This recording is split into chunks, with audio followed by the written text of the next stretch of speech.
Boys and girls, tough cookies, how lucky are we tonight to be talking to an amazing singer, a fabulous songwriter, a fabulous performer, my good pal, Joan Osborne, I should also add, I just got to say some nice things about you, uh, multi-platinum artist, multi-Grammy nominee, part of the extended Grateful Dead family, and most exciting to me, part of the extended Motown and Funk Brothers family. I'm so happy to have you here, Joan. How are you doing today? I'm doing so well. Gosh, I feel so accomplished when you say it all in a row like that. It sounds kind of impressive. It sure is. Listen, I'm so excited to talk to you about this new record, Trouble and Strife. This is a very timely record. I don't know what your plans were when you started making a record or writing the record, but it feels like, it's cut right from the headlines. Was that your intention? Well, yeah. I mean, I felt like after 2016 and the election, which took many of us by surprise, it really sort of set me back on my heels, and I really felt like once I got over my shock and my disappointment, I really had to think long and hard about what was my, responsibility as a citizen and also as an artist in this moment. And, I have a daughter, and she was watching me and sort of, you know, clocking what I was doing in response to this event. And so I felt a real responsibility to her to try to step up and, I'm not a hugely powerful person, but to do whatever I could do in this moment. So, as a citizen, there were a lot of things that I did. I was in contact with my representatives, and I went to demonstrations, and I donated, and I sent postcards to voters, and I helped with get out the vote things. So there's a lot of things that I did, which any person could do. But then also, I happen to be a musician and a writer and a performer. So I felt like if I had never really been much of a political writer before, I felt like this was a moment to try that and to see what I could do in that realm. Well, listen, you nailed it. Listen, we've always known that you're an incredible singer, and you sound as good as you ever did on this record, first of all. Oh, But thank I've you. always been very impressed with the songwriting on the records that you've done where you wrote songs or you collaborated with people on original songs. That I'm one of those people, like so many, that got on board with you with the Relish album. Mm-hmm. And so many of those songs meant so much to us. I was in high school, and one of my first bands, we used to cover some of your songs. We used to do Crazy Baby and, Ah, and Lumina, which is a gorgeous song that I still listen to a lot. We'll talk about Relish in a minute, but I'm just so glad that you wrote these songs. And a little birdie told me that you wrote them very quickly. Is that true? yeah, it was kind of a real departure for me because I'm used to being basically a real procrastinator when it comes to writing songs.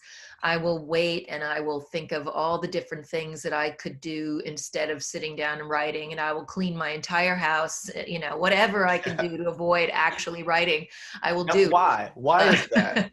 Do you not enjoy um, it, or is it scary, or what is oh, it? I think it's fear of it not being good. Which I'm, as I get older, I get less worried about that because I just get less worried about what anybody thinks of me as I get older. Good. But but and I think I also have learned over the course of writing that it's going to be bad in the beginning, and you just have to do that and let it be bad, and then you fix it. So I'm less afraid of that. But this particular process for this record. Uh, I kind of pushed myself up against a deadline because I had booked the musicians to come to the studio, and I didn't know what I was going to have them do until like 4 or 5 days before the sessions. We had put out a Wow. record of songs of Bob Dylan right before that. Yep. And And that was a really interesting project for me, and it still is. And I, to be able to do a deep dive into his material, it's very gratifying. So I was kind of on the fence of like, do I want to just do Songs of Bob Dylan Part 2, or do I want to write my own songs or whatever? So I just waited and couldn't decide. And then finally I was like, you know what, I have a lot to say in this moment, and I'm just going to sit down and see what I can do. And I pulled out this gigantic pile of notes and little things that I'd written on napkins, and, have my little recorder on my phone, and just went through all of this giant pile of bits and scraps. And the things that kept rising to the surface were things about things that I felt would be helpful in a moment that we're all experiencing right now. And, even though the election results this time around, for me were more gratifying, there's still a lot going on that these songs could refer to. Absolutely. And I think I learned a lesson from doing all that work with the Bob Dylan material about how to write a political song that is not so much about a particular person or a particular event, but just about these human things of corruption or disinformation or people abusing their power. That's been going on since the beginning of time, and it'll probably continue to go on. And we just happen to be seeing this on, in open display right now from all these leaders. People are just, they're not even trying to hide their corruption anymore. So the songs, I agree with you. These are classic songs that you've written. And I wanted to say to you, in a way, I feel like you did do that Bob Dylan record Part 2, because it's topical songwriting that I think Dylan would be proud of. And it's simple. You say things like, it's a simple line, but I love the way you say, that thing you told me, honey, that was a lie. It's so simple, but that's very Dylan-esque, and it's like, that will be something that people will always want to say and sing. There'll always be a reason to say that. Well, and for me especially, I just, you sit and you watch these newscasts, and you watch people who are these sort of airbrushed, suited up, well lit, talking heads that are out there representing the government or some corporation or whatever. And they're just straight up lying their faces off. And it's obvious that they're doing that. But then the people who are commenting on it in the news broadcast or whatever, they won't use that word. They won't call that person a liar. And it just, it infuriates me. I mean, only recently have people started to be able to just sort of say that lie. They're not saying, oh, that was a misstatement, or that was an untruth, or that was an alternative fact. They're finally starting to call a lie. And I think it's really dangerous if you don't do that, because if you just allow people to get away with lying to our faces, then that's a big problem. It's a slippery slope. I want to ask you specifically about What's That You Say, which is a fabulous song. First of all, I want to mention to you, this song reminds me of something. It reminds me of Bruce Springsteen did a record called The Ghost of Tom Joad, a folk record that he did. And a lot of the songs in that record were about immigration at our southern border. And it was really eye-opening for me. I think I was 13 or 14 years old when it came out, and it was all these character studies of people who are coming across the border and why they come across, what life is like in Mexico and in Central America, how hard these people are working, what they bring to our country, what immigrants from all over bring to our country, which I do feel like is something we're not talking about enough. But you led with that as a track off this. It's, I think, track 2, but it's clearly a standout track on the record. Where did the song come from? Well, it came from this, awareness, as you say, of, immigration to me has always been something that America has been proud of. America has been a nation of immigrants since, before we were a country.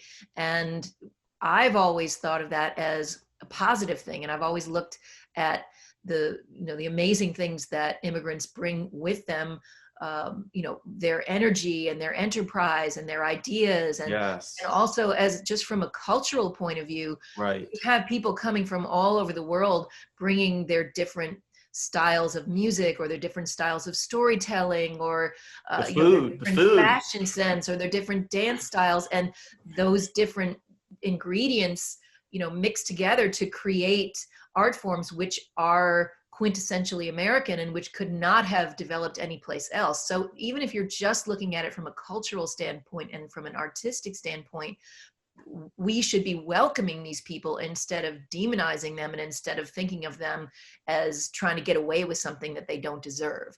And I felt like there was a way to write a song that would be a celebration of a character who is like one of these people who comes to this country and, you know, has a struggle but ends up becoming like a shining light in their community.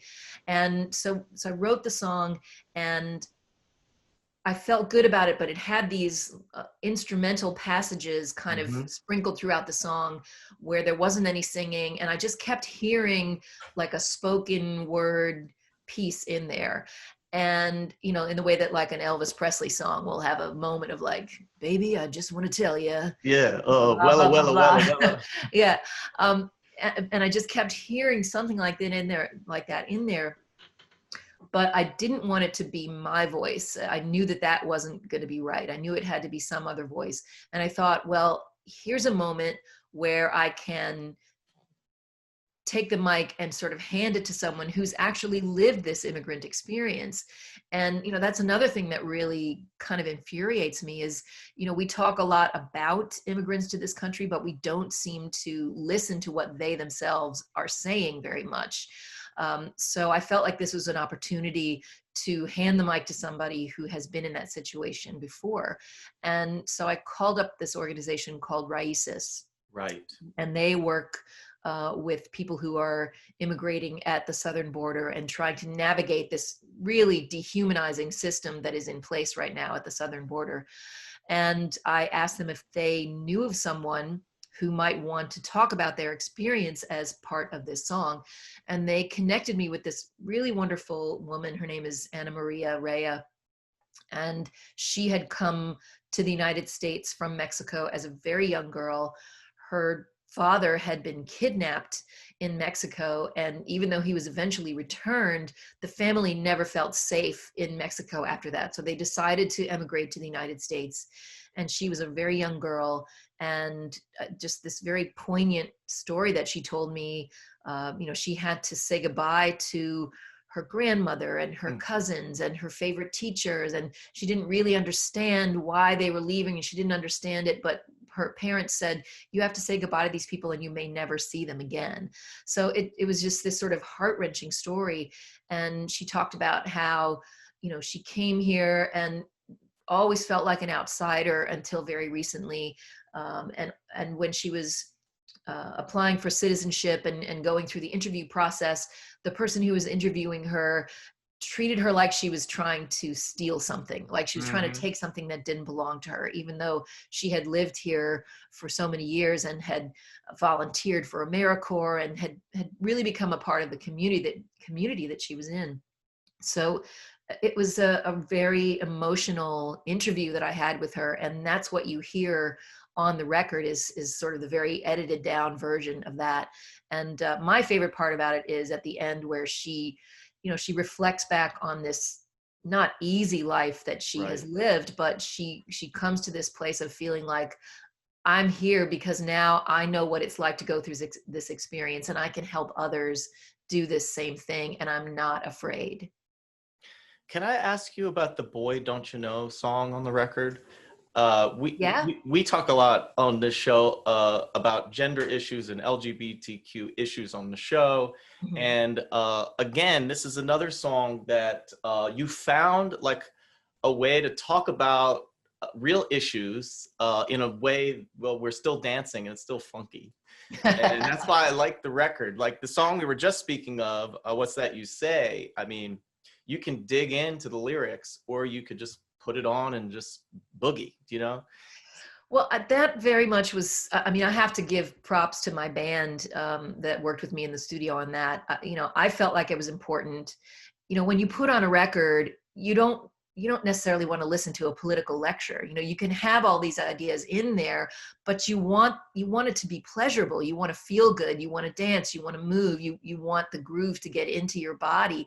So I really didn't want this to feel like I was, you know, talking at people. I wanted it to be something of like flinging open the doors to a party, and you can come into this party and there's stuff to think about too, but you're also going to have a good time. And I really have to give props to the band that worked on the record because, you know, I had my little demos that I did on my guitar, but it was, you know, I'm not a great instrumentalist by any means. So I brought them these little, you know, raggedy ass demos, and they turned them into something super funky and super pleasurable and danceable and just really great. But the song that you were asking about, What's That You Say?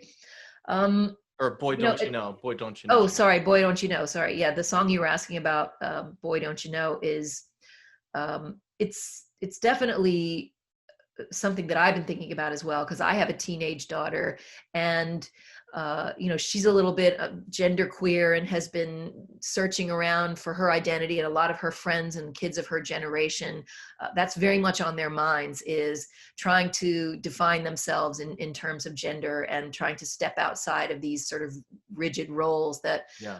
that have been handed to them and make something of their own out of it.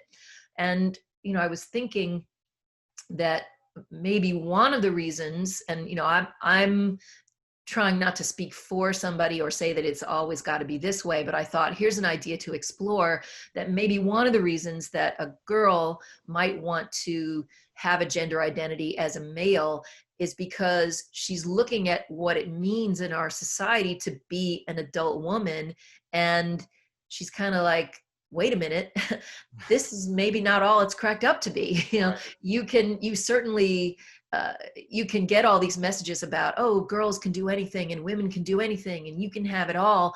But then you look at the news and you see how women are sometimes treated and how they're not believed. If they're accusing someone of wrongdoing, they're not believed, or they're blamed themselves.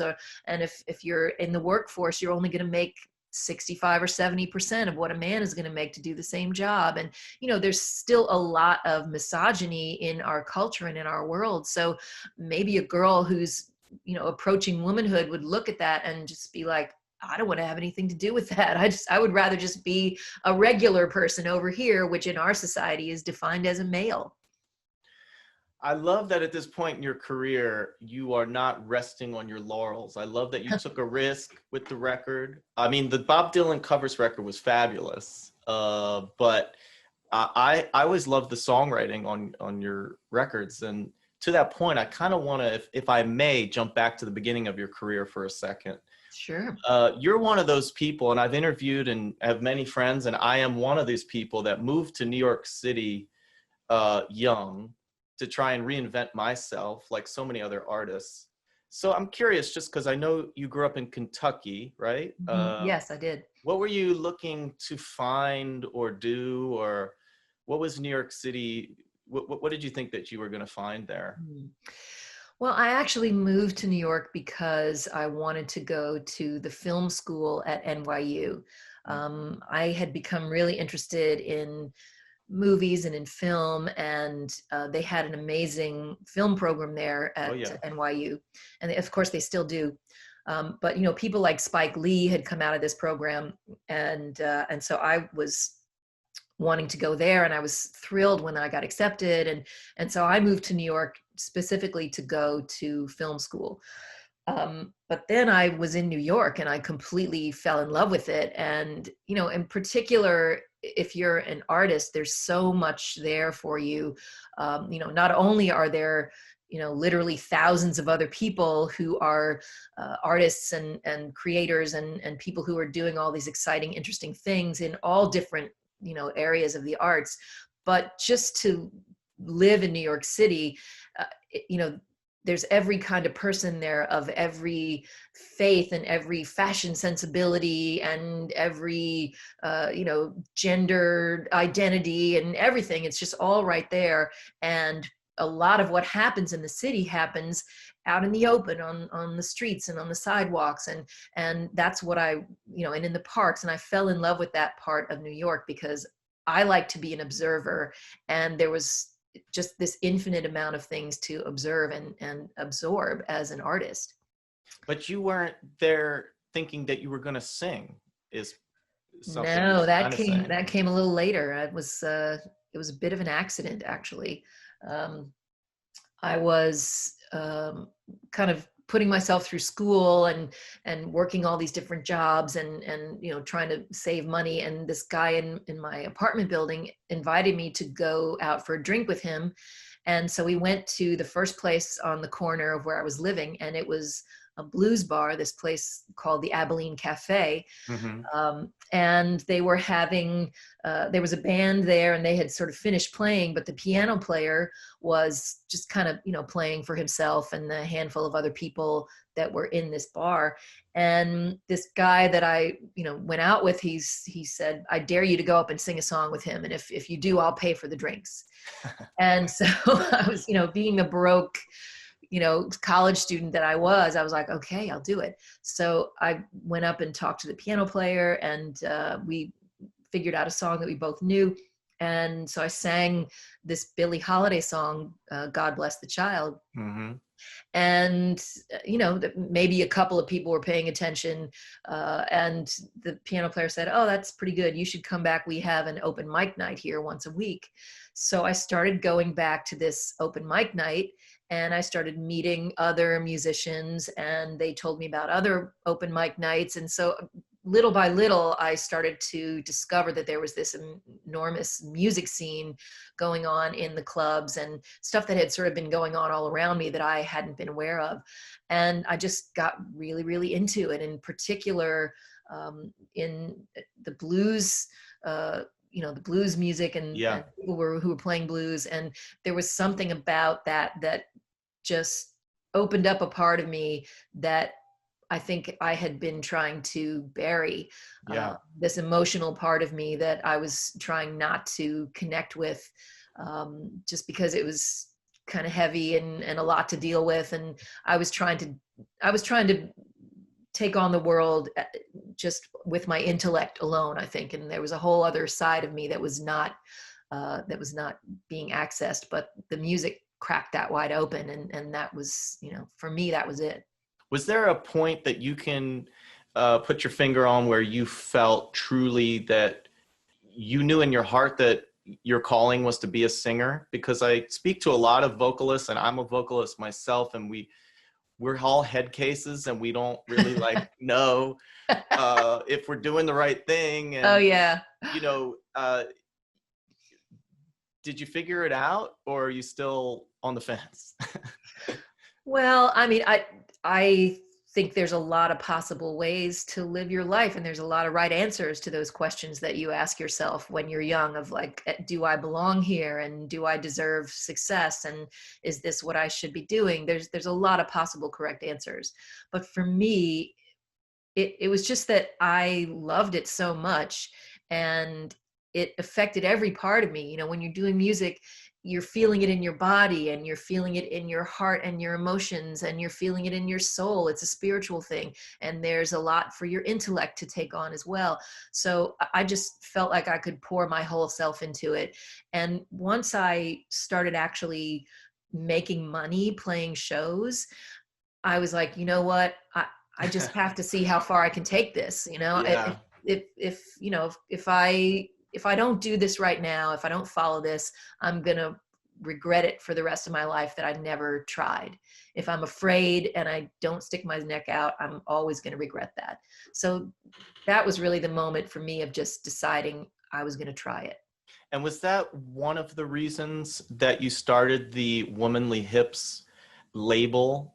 And I ask you that as somebody that runs my own label. Mm-hmm. And I think going back to, I guess this would have been the 90s, you started this label, and it was a different music industry then. I'm curious as to why you did that. Well, it was really just out of necessity, because we started, I had been playing shows in New York City, and in the course of like a year or so, went from playing once or twice a month to playing 5 nights a week in New York City. And so we started to go to different places and kind of cast the net a little wider and try to build a following up in Boston and down in DC and up in Rochester and in Burlington, Vermont and Philly, and just anywhere that was within a day's drive. We started going to all these places, and we would do shows at these little clubs. And afterwards, everybody would be like, I want to buy your record. Where's your record? I want your tape. And I was like, oh, we don't have one. So there was nobody standing in the wings who was going to be like, hey, I want to give you a record deal. And so I was like, oh, I guess I better figure out how to make this happen. So I just went to the library. This was before the internet. And I just went to the library, and in the 80s, there had been this, and the late 70s and the 80s, there had been this huge DIY music scene that came out of the punk world, and people were, making their own records and putting them out themselves. And so there was this sort of body of knowledge that I was able to tap into. And there were books that was just like, here's how you do it. Step 1, step 2, step 3. So just got some books and read them and figured it all out. And that's how we did it. So, I mean, I know throughout your career, you have floated between sort of controlling your own label and your releases and working with Relish on a major label release. Mm-hmm. How does it change the motivation to make a record and the artistic sort of creation of the piece when you're working with a big label versus you're only answering to yourself? Mm-hmm. Well, I think it's different at every point of your life as an artist too. Like when I was a much younger artist, for example, doing the Relish record, that was very much me fitting into kind of a machinery that had already been in place. And so it was about trying to navigate that world in the best way that I could, to bring as much as I could and be as authentic as I could be in that situation. If you're working in a situation where there's a major label and they've invested many thousands of dollars, and you're taking the time of the people who are collaborating with you and all of that, it's not, especially when you're starting out, it's not going to just be about, here's what I want and that's it. You have to know why you want to do these things. You have to have good reasons for them. You're going to have discussions and maybe conflicts with people who want to do it a different way and who see things a different way. So you have to understand your own ideas very well. And sometimes you're going to, sometimes your ideas are going to rise to the surface and be the best ones. And sometimes somebody else's are. And you have to look at it as a learning experience too. But anymore, I think, I'm not in the same position as an artist as I used to be. Don't have, when I put out a record, there's not an expectation that I'm going to sell 1 million copies or whatever, because that just doesn't happen very much anymore. Doesn't happen. So, yeah, that doesn't really happen. So, which, of course, that's not a great thing, but there are good things about it, because now I am very much in this position of, I have enough of an audience that has stayed with me that I can pretty much do what I want to do. I'm not carrying these gigantic budgets on my back, and I'm not having to worry about what this one or that one in the corporate structure needs out of it. Those things are not a consideration anymore. And it's really just, what am I interested in doing? What do I think I can give as an artist and as a person with something to say and something to offer? So I don't know if you know this, but I'm sitting in Philadelphia. I live in Philadelphia. And I love Philly. There's like a serious connection with you in Philly. I was supposed to go see you at City Winery. I hope we could do that next year. Yeah. But the biggest connection here is that a lot of the folks that you worked with on Relish are Philly people. Yeah. So Eric Bazillion is a good friend of mine, and I've had him on the show, and I've spoken to him about the Relish record and the making of it because I'm so obsessed with it. Uh-huh. But I want to get the real story. I really do. So Maybe you can have like an A, B, like Eric will tell his version of the story, and then you can cut to my version of the story I and mean, I get put it in. chills. I do get chills. And you've officially released some of the demos from Relish, which Mhm. on that expanded edition, you know, Pensacola is a song I've always been obsessed with. It is my favorite song on that album. Wow. And the demo version is like spine tingling. Your vocals are like insane. How did that song come together? Do you remember? Was it words first? Mhm. Was it music first? Please Well, share. yeah, I mean, the musical aspect of that song, for me, it came very much from like this Appalachian holler sort of vibe, and you know, Eric and Rob Hyman and the producer Rick Chertoff and I, we sat around and talked a lot about what we wanted to draw from in terms of making this record, and we were all huge fans of the music for Big Pink record from Yeah. the band, and we loved the way that they incorporated all these different sort of American roots music traditions in, and but turned it into something that was very much their own thing. And that was kind of a bar that we set for ourselves to do something similar. So the musical sort of flavor of that song, I think, draws a lot from the Appalachian Mountains and from that style of music and of singing. And the story behind the song actually came from a friend of mine who used to tell me that she had, like, her dad had abandoned their family when she was a child. And she always thought that he was going to come back and get her, and she would, you know, she would be waiting for the school bus at the end of the day at school, and she would be looking out for him to see if he was going to come back and get her, and she would be sitting at the window of her room and expecting him to show up, and he never did. And you know, it was a very sad story, but I just kept thinking about that story and thought, well, what if she had gone and found him as an adult, and you know, what would a person like that bring to that encounter? What Yeah. expectations would they bring, and what would they perhaps find there? So I sort of took the beginnings of her story and then fictionalized an ending to it, or a next chapter, if you will. And just the title, Pensacola, it just came from the fact that I was sitting in a diner in Florida, and the diner had this like Florida placemat Yeah. map, and there was the city of Pensacola, and I thought, wow, that's a really singable word, you know, as some words are just very singable. And I just made a little note of it and jotted it down, and then probably 2 or 3 years later pulled that out as we were working on the song, and you know, just thought, well, this would be a great place for the next chapter of this story to take place, is in a town like Pensacola. So Oh, that's, you're yeah, giving me so that's, chills. I'm getting chills. I well, mean, that's what I love about writing. You know, when I can do it in a way that pleases me, it's usually taken not from like sitting down and having one idea and just like doing it all from that one idea. It's picking bits and pieces from ideas that I've squirreled away over the years, and maybe this melody or this lyric will go with that thing from 6 months ago, and then maybe you can give it a flavor like this particular style of music that you've been obsessed with for the last month or whatever. And you take these bits and pieces and throw them together, and something which maybe doesn't even make literal sense will have this poetic sense about it that makes it much stronger than anything you could have just sat down and written in one go.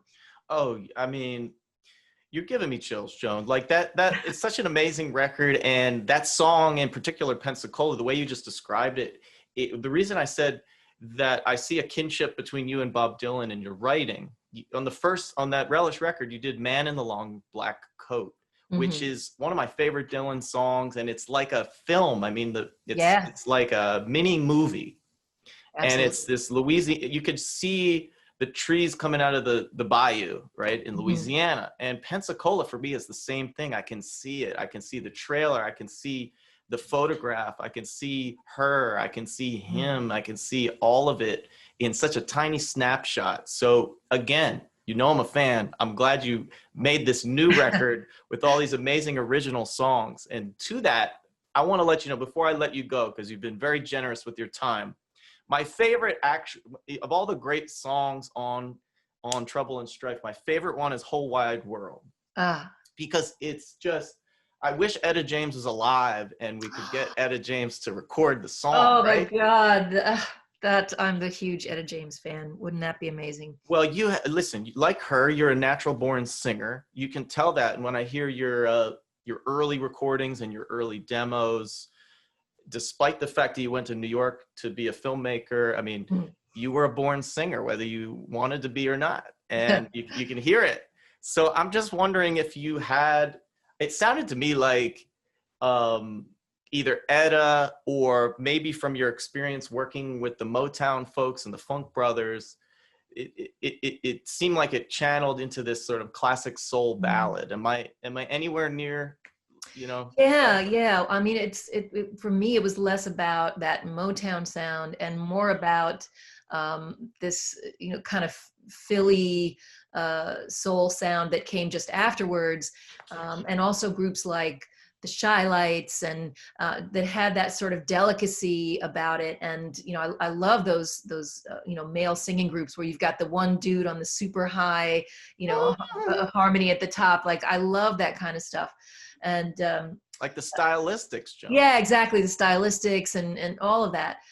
So it was really sort of my attempt to inhabit that world and to create a song that has got some hope and some optimism in it. Because as much as this record wrestles with a lot of the darker things that are happening in the world right now, I also feel like music has a job to do. And one of the things that music can really do is to lift us up in a time where it's difficult and it's easy to feel downtrodden and it's easy to feel hopeless. You want to be able to connect with that sense of joy and that sense of optimism and that sense of hope for the future. And that's a thing that music can do like no other art form, I think. So that was really what I was after with that song. Oh, I loved it. Right away. And also you have, I don't know if it's on that song, but you have Catherine Russell. Yeah. And Martha Redbone. I did a gig with Catherine a few years ago in New York. I mean, just the vocals on this album, are just incredible. And I don't know, like, I don't know how you feel about it. I feel like it's your best record since Relish. I wish you nothing but success with it. Oh, and it's so very, very timely release. I hope that I get to see you in Philadelphia on stage next year. I hope. Me too. Me too. And we'll go get a cheesesteak and listen to the Stylistics. Absolutely. In the meantime, just keep doing what you're doing. Keep writing, keep singing, keep giving us wonderful music and songs. And I wish you nothing but health and success for you and your family. You're always welcome on Tough Cookies. Thank you, Joan Osborne. You are so welcome. Thank you so much, Adam. It was really a pleasure. Thank you. I'll talk to you soon. All right. Take care. See you in Philly.